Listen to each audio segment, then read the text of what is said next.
निर्माताओं ने देश के सुखद भविष्य की परिकल्पना की थी। राष्ट्र निर्माताओं ने देश के सुखद भविष्य की परिकल्पना की थी और हमारे स्वतंत्रता सेनानियों ने आजादी की खातिर अपने जीवन की आहुति दी। हमारे दूरदर्शी संविधान निर्माताओं ने देश को अनूठा व अनुपम संविधान बतौर तोहफा दिया। हमारे दानिश्वराने कौम ने हर जगह शम्मा इल्म को रोशन करने की कोशिश की थी। Hello guys, first of all I would like to wish you the best of Eid al-Adha and Raksha Bandhan. One is the festival of the spirit of sacrifice, and the other one is the festival of a brother's love for his sister and vice versa. अजीज सामईन, मेरे प्यारे श्रोताओं, आज इस video के आगाज में भी मैंने जो जुमले कहे, जो वाक्य कहे, दरअसल ये इन वाक्यों को अंग्रेजी में कन्वर्ट करने का आपका जज्बा नहीं होता। आपके मन में इच्छा नहीं जाती कि आप भी अंग्रेजी जबान में उसी खुशउस्लूबी से, जैसे कि हिंदी में या उर्दू में बोला मैंने, उसी खुशउस्लूबी से अंग्रेजी में कन्वर्ट कर सकें। यकीनन आपके मन में इच्छा होगी, ख्वाहिश होगी, और इस ख्वाहिश की तकमील कर सकते हैं आप, provided that you should keep watching and joining my video lectures on a regular basis. यदि आप मेरे वीडियो लेक्चर्स रेगुलर आधार पे नियमित रूप से देखते रहें और उसको एंजॉय करते रहें, तो you will one day or the other, you will sooner or later, you will be able to enhance your communicative competence, your spoken English. तो जैसा कि मैंने चंद जुमले कहे, और ये सारे वाक्य हमें एक पर्टिकुलर काल की ओर इशारा करते हैं, जिसे हम कहते हैं पास्ट। पास्ट का अर्थ मैं पहले बता चुका हूं। जब मैंने टेंस सीरीज का आगाज किया था, तब मैंने बताया था पास्ट का अर्थ होता है माजी, भूतकाल या माजी, गुजरा हुआ। याद रखिए, जो गुजर गया सो गुजर गया, जो गुजर गया सो गुजर गया, कोई मिल गया कोई बिछड़ गया। या नोट करें, ये पास्ट इंडेफिनिट टेंस सीरीज का सिलसिले को आगे बढ़ाते हुए ये हमारा पांचवा टेंस यानी पास्ट इंडेफिनिट टेंस की शुरुआत। तो हम शुरू करते हैं पास्ट इंडेफिनिट से, जिसका अर्थ होता है अतीत यानी भूतकाल। इंडेफिनिट अनिश्चित, टेंस मीन्स काल, अर्थात एक्शन इसमें गुजरे हुए वक्त में होता है। जैसा कि मैंने क्लियर कहा, एक तुकबंदी कही, जो गुजर गया सो गुजर गया, कोई मिल गया कोई बिछड़ गया। ये पास्ट इंडेफिनिट के जुमला है, बल्कि एक राइमिंग स्कीम है इसमें। तो बहरहाल पास्ट इंडेफिनिट टेंस को पढ़ने से पहले हम ये बताना चाहेंगे कि पास्ट इंडेफिनिट की आइडेंटिफिकेशन बहुत इंपॉर्टेंट है, और खास तौर से उन लर्नर्स के लिए जो इंग्लिश को एज एन ESL सीख रहे हैं। Most probably you might not be knowing the meaning of ESL। Let me clarify it. ESL का अर्थ होता है English as a second language. ESL यानी हम जितने लोग सीख रहे हैं अंग्रेजी, या आप लोग सीख रहे हैं, वो ज्यादातर 95% केसेस में ये बच्चे जो हैं वो नेटिव स्पीकर्स ऑफ इंग्लिश नहीं हैं। उनको इंग्लिश को पढ़ना पड़ रहा है एज अ सेकंड लैंग्वेज। तो here in lies the importance of mother tongue, regional language, Hindi और उर्दू और हिंदुस्तानी। तो शुरू करते हैं आइडेंटिफिकेशन। नोट फरमाएं, पास्ट इंडेफिनिट टेंस जिन हिंदी वाक्यों के अंत में या ये, आ ई ए या था, ये थी, ये थे, ता था, ती थी, ते थे आए, उन वाक्यों को हम पास्ट इंडेफिनिट टेंस कहते हैं। I would like to repeat the identification. या, ये, या था, ये थी, ये थे, आ, ई, ए और ता था, ती थी, ते थे, ये हमारे हिंदी वाक्यों के अंत में शब्द होंगे। जैसे या, यह, ये, वह आया, मेरी बहन गई, तुम चले गए। या, ये, या था, ये थी, ये थे, मुख्य अतिथि आए थे, उन्होंने हमारे साथ सहयोग किया, वे चले गए थे, हम आए थे। तीसरी कैटेगरी बताई मैंने, आ, ई, ए, यानी अंत में क्या होगा, पढ़ा, सुना, देखा। तुमने शोर सुना, हमने महफिल अटेंड की, हमने बहुत सारे सपने देखे, तुमने बहुत शोर सुना, हमने गीत गाया, उसने एक सुनहरा अवसर गंवाया, हमने देखा, उन्होंने सुना, हमने पढ़ा। देखा, सुना, पढ़ा, आ, ए पे आकड़ंडा आ, देखा, सुना, एटसेट्रा। लास्ट टाइप मैंने बताई, ता था, ती थी, ते थे, यानी वे जानते थे, हम पढ़ते थे, तुम लिखते थे, हम तुम्हें मूर्ख बनाते थे, वे हमें मूर्ख बनाते थे, हम उन्हें अच्छी तरह जानते थे, तुम खाना खाते थे, वगैरह वगैरह। तो पास्ट इंडेफिनिट टेंस की आइडेंटिफिकेशन के बाद हम आते हैं इसके कंस्ट्रक्शन की ओर, इसकी रचना की ओर। आखिर वो रूल्स क्या हैं जिनके तहत हम पास्ट इंडेफिनिट टेंस के वाक्यों को बनाएंगे। तो नोट फरमाएं, इसके जो कंस्ट्रक्शन है, इसके जो रचना है, नोट करें आप। सबसे पहले हम किस चीज का इस्तेमाल करेंगे, वो है सब्जेक्ट। जैसे कि हमेशा होता है, कर्ता, सब्जेक्ट के तुरंत बाद यूज होगा वर्ब की सेकंड फॉर्म, मेन वर्ब की second form. I have told you earlier कि मेन वर्ब की 3 फॉर्म्स होती हैं, जैसे go, went, gone, sleep, slept, slept, teach, taught, taught, think, thought, thought. तो हमारा ताल्लुक यहां वर्ब की सेकंड फॉर्म से होगा। गो, वेंट, गॉन में किससे ताल्लुक होगा, वेंट से। कम, केम, कम में किससे ताल्लुक होगा, केम से। तो बहरहाल हमें वर्ब की सेकंड फॉर्म का इस्तेमाल करना होगा, और मेन वर्ब के सेकंड फॉर्म के तुरंत बाद हम यूज करेंगे ऑब्जेक्ट, यानी कर्म, जिस पर काम का असर पड़ता है। तो here we go with the first example of based on affirmative sentences, affirmative, negative and interrogative।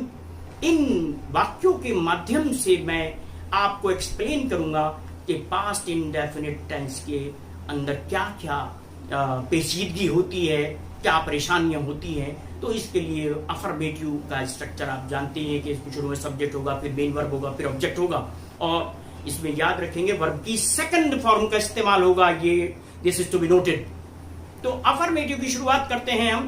पहला सेंटेंस ये रहा, उसने मेरे साथ सच्चाई से सहयोग किया। अंत में क्या आया, या। ही कोऑपरेटेड विद मी सिंसियरली। तुमने अपने बहन की मदद की, क्या पे बड़ी ई की मात्रा की। You helped your sister, you helped your sister. उसके बाद तीसरा एग्जाम्पल, मेरे बड़े भाई ने गत वर्ष एक बेहतर नौकरी प्राप्त की। प्राप्त की या प्राप्त की थी, एक ही बात है। My elder brother got a better job last year. My elder brother got a better job last year. उसके बाद चौथे एग्जाम्पल की ओर करते हैं अपना रुख, और वो कुछ इस तरह से है, मुख्य अतिथि ने अपना भाषण प्रभावशाली ढंग से दिया या दिया था। मुख्य अतिथि ने अपना भाषण प्रभावशाली ढंग से दिया था। तो the chief guest delivered his speech impressively. The chief guest delivered his speech impressively. One more example of affirmative, हर जगह मूसलाधार वर्षा होती थी। ती थी ताता ती थी ते थे. It rained heavily everywhere. It rained heavily everywhere. So those were the sentences based on affirmative sentences. तो सकारात्मक वाक्यों के बाद हम आते हैं, बात करेंगे नेगेटिव सेंटेंसेस की, नकारात्मक वाक्यों की. और नकारात्मक का स्ट्रक्चर इस तरह से होगा, हम जैसे कि प्रेजेंट इंडेफिनिट टेंस में डू नॉट या डज नॉट का यूज करते थे, इस टेंस में हम सब्जेक्ट के तुरंत बाद डिड नॉट का यूज करेंगे. लेकिन यहां पे एक पॉइंट जो जहन में रखने योग्य है वो ये है कि डिड नॉट के बाद मेन वर्ब की फर्स्ट फॉर्म का इस्तेमाल होगा. आई रिपीट, नेगेटिव तथा इंटेरोगेटिव में मेन वर्ब की फर्स्ट फॉर्म का प्रयोग होगा, ना कि सेकंड फॉर्म का. केवल और केवल अफर्मेटिव में हम वर्ब की सेकंड फॉर्म का यूज करते हैं, और नेगेटिव के अंदर हम करेंगे डिड नॉट प्लस वर्ब की फर्स्ट फॉर्म, मेन वर्ब की फर्स्ट फॉर्म और फिर ऑब्जेक्ट. तो ये रहे नेगेटिव सेंटेंसेस के एग्जांपल्स. प्लीज नोट फरमाएं. नंबर 1, तुमने कोई सुनहरा अवसर नहीं गंवाया था. तुमने कोई सुनहरा अवसर नहीं गंवाया था. You did not miss any golden chance. You did not miss any golden chance. Number 2, हमने किसी से कोई राय नहीं मांगी थी.